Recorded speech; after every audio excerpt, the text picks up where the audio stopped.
Hey everyone, welcome to today's episode. We're going to go over our first trade for the day. Our first and only trade actually is CWD. So CWD comes up on the scanner, and this company is known for having its treasury reserve strategy on Link coin, which is a crypto, and this went up, quite a lot the first, I believe, when the news came out. So I did come into this being cautious.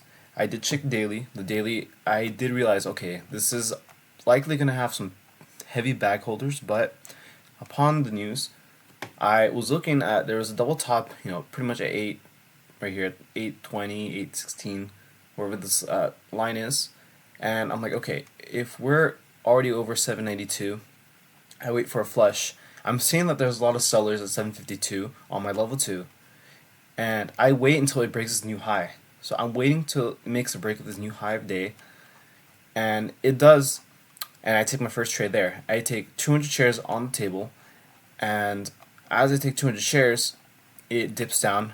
I try to buy in for the dip, but as you can tell, immediately I couldn't buy in for the dip. I bought in basically the same price.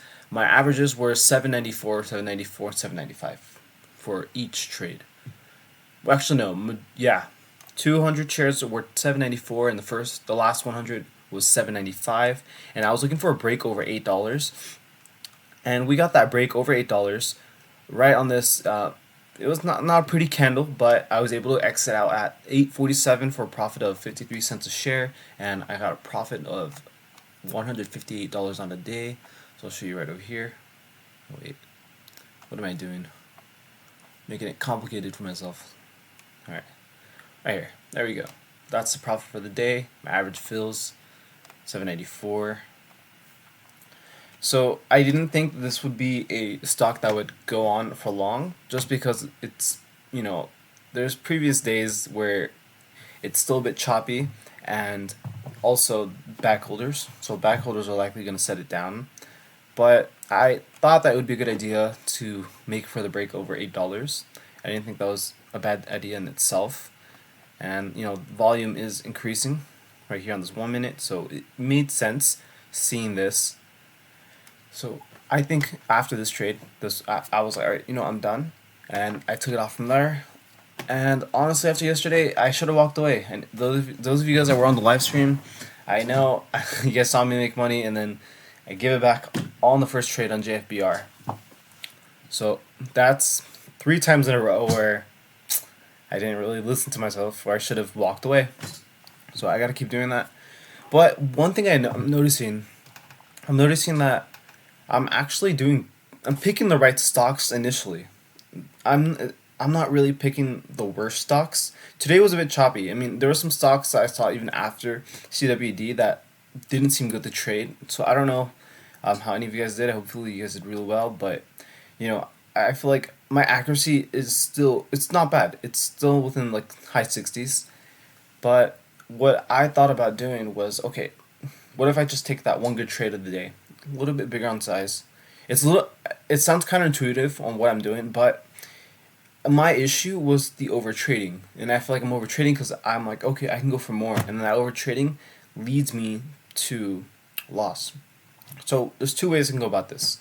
One, I'm gonna keep hitting for my daily goals, which is doing that, taking it slow, reducing size, is more risk management. The other side of this is a bit more riskier, where I'm going a little bit heavier on the size, but I have to make sure it's that one stock that I'm going to choose for the day and allow for those profits, because this market right now, today was a bit slower, but I feel that I haven't taken advantage of the volatility that I've been seeing within the last couple of weeks. I felt that on Tuesday, a lot of it I can just blame my discipline and my lack of skill, but most of it I do feel that on 2 weeks ago when I lost on MMA, I thought about taking bigger size, but I didn't want to. I wanted to manage my risk, and again, it kind of hurt me when I started over trading on MMA. So there's many ways I can go about this, but obviously it's not really the best risk management. Risk management tells me I still need to trade in smaller size, but if I'm choosing the right stocks, using most of my position on that stock that's going to make more than 20 cents a share even it's 20 cents a share, that's still really good. But on these moves, we've been seeing more than 20 cents. So I feel that it's maybe not a bad idea. We're gonna see how the morning plays out tomorrow after today.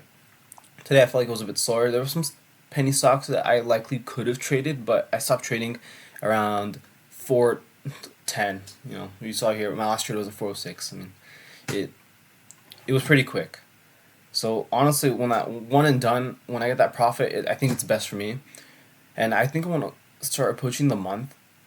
I have to gauge the month first. The first week obviously has to be slow, hitting my daily goals.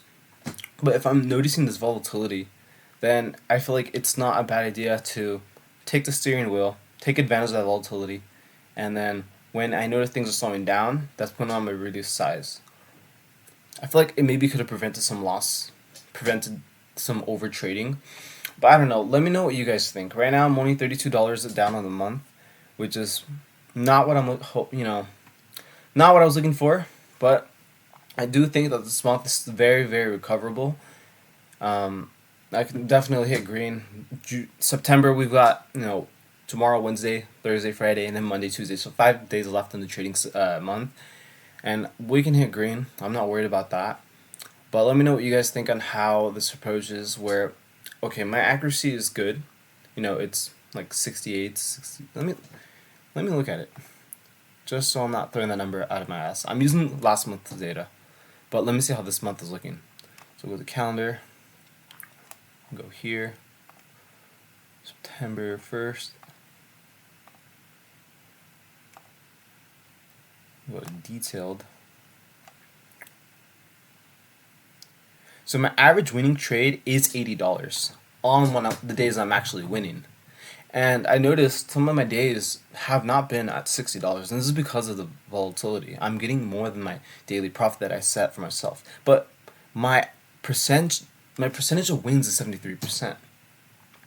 So, this has actually increased from last time. And if my percentage is higher, it means I'm choosing the right stocks.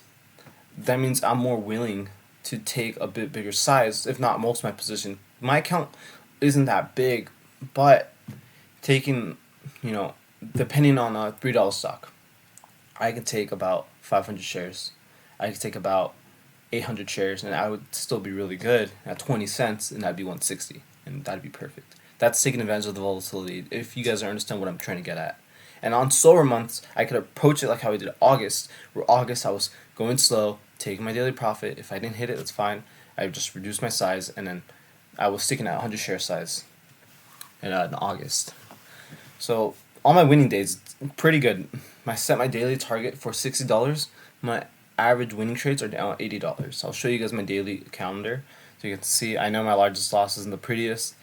That's bad. So we'll go to the calendar so you guys can see what I'm looking at. Alright. So every single day, well, before I lost on these days were over $60. I think this was day 74. This one was like 94, I believe, 93. And then let's see this one. Yeah, this one I was up quite a lot. Yeah, S&TG burned me, man. Burned me. Yeah, this one I was up pretty decent, like 150 almost. So my trades are getting larger in size when it comes to higher volatile markets. And then if August comes around, like next month in October, if it's similar, then I have to approach it where, okay, I'm only going to take starter position of this and stay with that starter size, like 100 shares. So I don't know. Let me know what you guys think. I feel confident enough to take the right trades, because when I started day trading, I was going with the strategy where I was using my full account, because I got encouraged by seeing Ross's, beginners. I think when he was doing like small account, I think previously last year, and in his video, I heard that he was using full size in order to accelerate his growth. But he's also using a different broker, and he's using margin, so that's why he's able to accelerate his profits faster than I am. But when I was starting out, I was using full size, and I would get burned. So, but things are different now, where I'm confident to use bigger size because I'm taking the right stocks to trade, and it would prevent me from over trading. Whereas I'm taking maybe 3-4 trades, and I'm like, okay, I can take one more, and then boom, I lose. So I don't know. We'll see how the morning plays out. Yeah. You guys take care. Have a good rest of your Tuesday. Be safe.